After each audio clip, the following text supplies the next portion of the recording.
Welcome to the deep dive. Today we're really digging into the speed of AI change. Hmm. And our guide for this is, well, the gold standard, the Artificial Intelligence Index Report 2025. That's right. This report is just essential. It moves beyond the hype. It gives us actual numbers, metrics on global trends. And the main message from the report directors this year, it's crystal clear. AI isn't about what if anymore. It's about what's happening right now, actively, dramatically. Okay, so our mission today is to sift through all this data. We want to pull out the really critical shifts from the past year. We're talking about those huge performance jumps, especially in things like coding, and also the global competition heating up, plus these growing issues around AI safety and, believe it or not, data running out. Exactly. It's a landscape full of tension, really. On one hand, you've got AI doing incredible things like solving, 70% of real coding problems, but then they still struggle with basic stuff, relatively speaking, like logical planning over multiple steps. And yeah, this race for bigger models is crashing into this weird sudden limit on available data. All right, let's unpack this acceleration, starting with the tech side.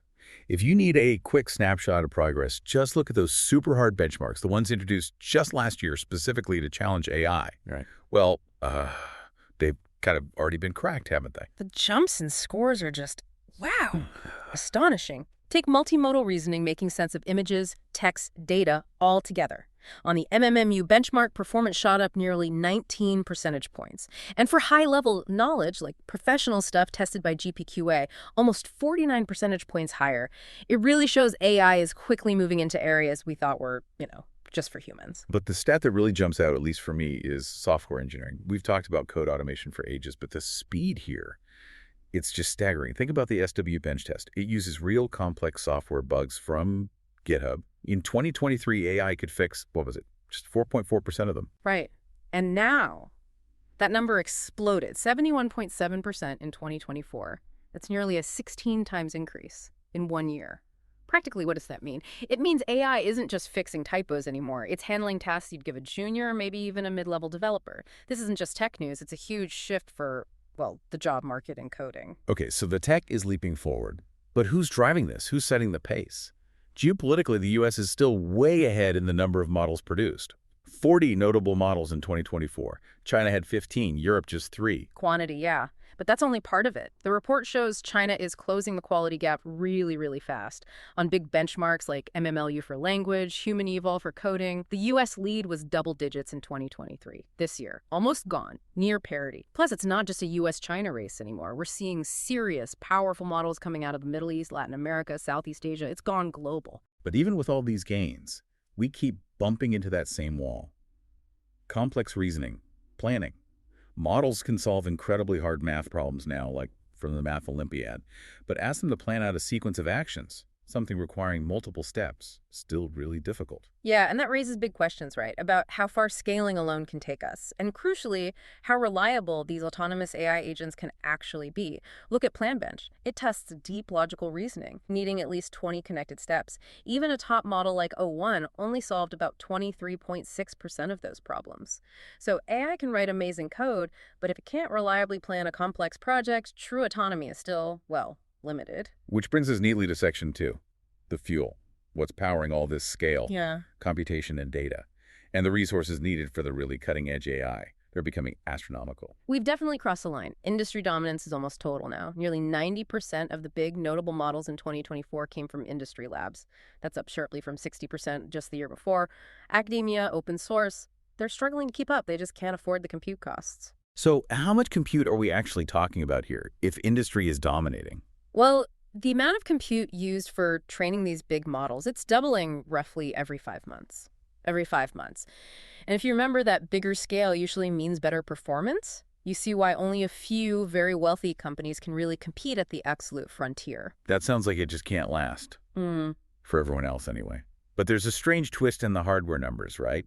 Chips are getting faster and cheaper. Exactly. That's the paradox.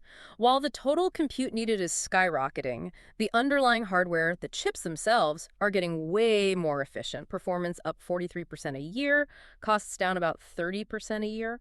The issue isn't that the tech isn't improving. It is. The problem is the demand for compute is growing even faster than the costs are falling.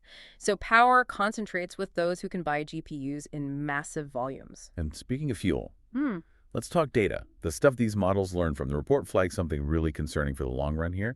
This idea of the data commons, public data, it's shrinking fast. Yeah, this is a huge worry. Because AI models scrape so much data, lots of big websites are now blocking them, using new tools, paywalls, you name it, and you can measure the impact. The amount of restricted data in the C4 Common Crawl, that's a huge web data archive, it jumped from maybe 5-7% in 2023 to between 20 and 33% in 2024. That well of public data is definitely drying up. Okay, so if real data is scarce, the obvious answer is synthetic data. AI-generated data. Sounds like an infinite supply, right? Yeah. But what happens when you feed AI only its own creations? Well, you hit this problem called model collapse. Hmm. For you listening, think of it like this. Real data has weird stuff in it. Outliers, rare examples, messy bits. Researchers call them distribution tails. They make models robust, creative even. If you train models only on synthetic data again and again, they lose those rare vital bits. The model becomes sort of bland, a simplified echo of itself. Quality degrades. It loses touch with actual reality. So the data just gets boring. Yeah. Sterile. Pretty much, yeah. The report does mention some new research. It suggests you can mitigate this if you carefully mix synthetic data with real data. Don't replace it entirely. But the core pressure is still there. If real data keeps vanishing, the quality of future AI is genuinely at risk. Let's shift gears now to responsible AI. As these models get more powerful, the risks change. They get more immediate, sometimes sneakier. We need to talk about bias. It seems to stick around, even in very advanced models. What's really interesting here is this persistence of implicit bias. We're not talking about models openly saying bad things. That's usually caught. We're talking about models subtly reflecting and even amplifying societal biases from their training data, even when they've been specifically trained not to be biased. Can you give us some examples from the report? How does this actually show up? Sure. Studies looked at models like GPT-4, Claude 3 Sonnet. They still showed these subtle biases. They might associate negative words more often with certain racial groups, for instance, or link women more with humanities than STEM fields. And in simulated hiring or leadership scenarios, they tended to favor men. So the explicit safety rules catch the obvious stuff, but the underlying subtle bias kind of leaks through. And at the same time, governments are really stepping up their efforts trying to build guardrails. Oh, absolutely. 2024 saw a big increase in global cooperation on AI governance.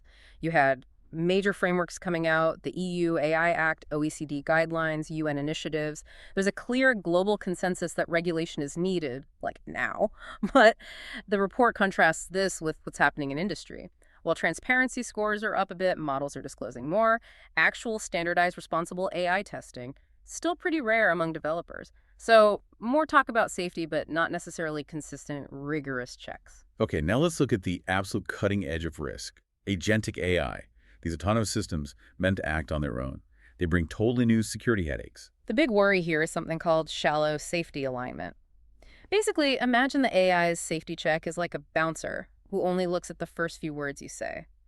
If you can sneak a harmful instruction past that initial check, maybe by starting the sentence innocuously or using complex prompts, the model can bypass its own safety rules entirely. And they actually tested how fragile this is. They did. One study showed that just by tweaking the start of a model's response, you could dramatically increase harmful outputs.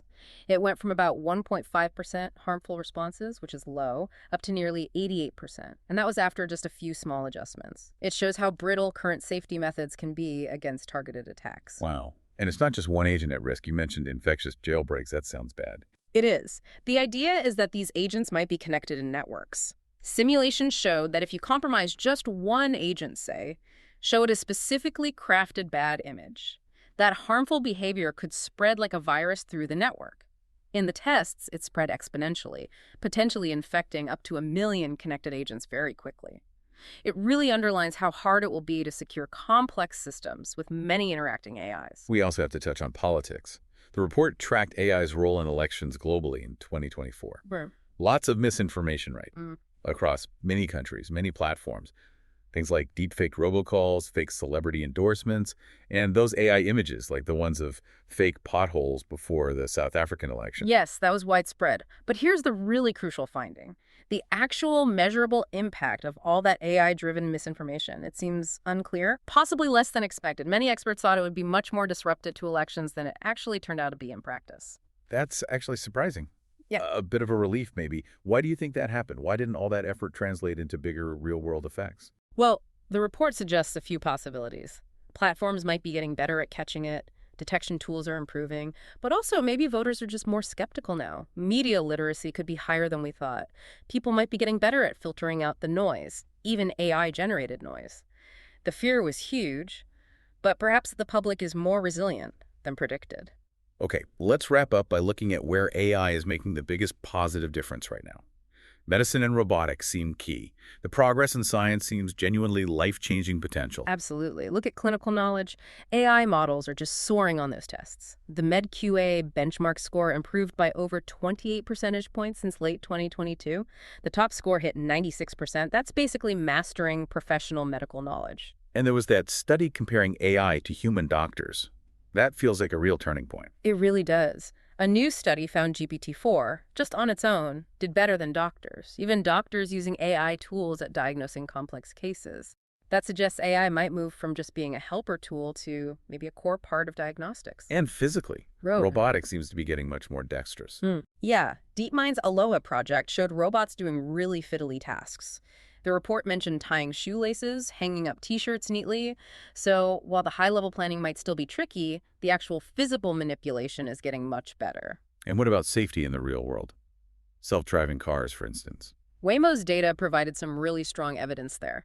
Over 25 million miles driven, they reported a 92% drop in injury claims compared to human drivers. And an 88% reduction in crashes reported to the police. Those are big numbers. That kind of hard data is exactly what's needed to build trust, given the public anxiety. And speaking of the real world, let's talk economy. AI adoption is just exploding in businesses. It more than doubled in just 1 year, from 33% of organizations using generative AI to 71% globally. Wow. And is that translating into actual results? Yes. Measurable productivity gains are showing up. Anywhere from 10% to 45% improvements in tasks like customer support, security analysis, real gains. But this progress comes alongside that public anxiety we talked about. The survey found 36%, over 1 in 3 people globally, think AI is likely to replace their job within 5 years. Okay, so stepping back, trying to pull all these threads together. Yeah. What are the main tensions, the big paradoxes defining AI right now? I think it boils down to a few key conflicts. First, you have these incredible leaps in technical skill, like that coding jump, right alongside these persistent fundamental limits in complex reasoning and planning. AI can do amazing things, but can it reliably strategize? That's still a question. Right. And then there's the resource tension. The demand for compute power is soaring because that's what drives the gains. But the main fuel source, public web data, is suddenly shrinking fast. Up to a third of key data is now restricted. Exactly. How do you keep scaling if the fuel runs out? And the final tension. Rapid adoption meets escalating, often hidden risks. 71% of organizations are jumping in using generative AI. But at the same time, we're discovering new vulnerabilities like those infectious jailbreaks and autonomous systems that could cause widespread failures. Speed versus safety, adoption versus understanding the deep risks. So for you listening, understanding this complex picture, the breakthroughs and the breaking points is just vital. It shapes how you'll use AI tools, sure, but also how you engage with the huge debates about governance, about the economy that are defining our future. And maybe to leave you with one final thought, building on that data scarcity issue. The report makes it clear. Current progress relies heavily on massive real-world data sets. Scale is king. So what happens if that public data well keeps drying up, as it seems to be doing? If developers are forced to rely more and more on synthetic data, risking that model collapse we discussed, could this data crunch actually force a fundamental change, maybe even a slowdown, or a completely new approach to how we build and train AI in the very near future? Something to think about.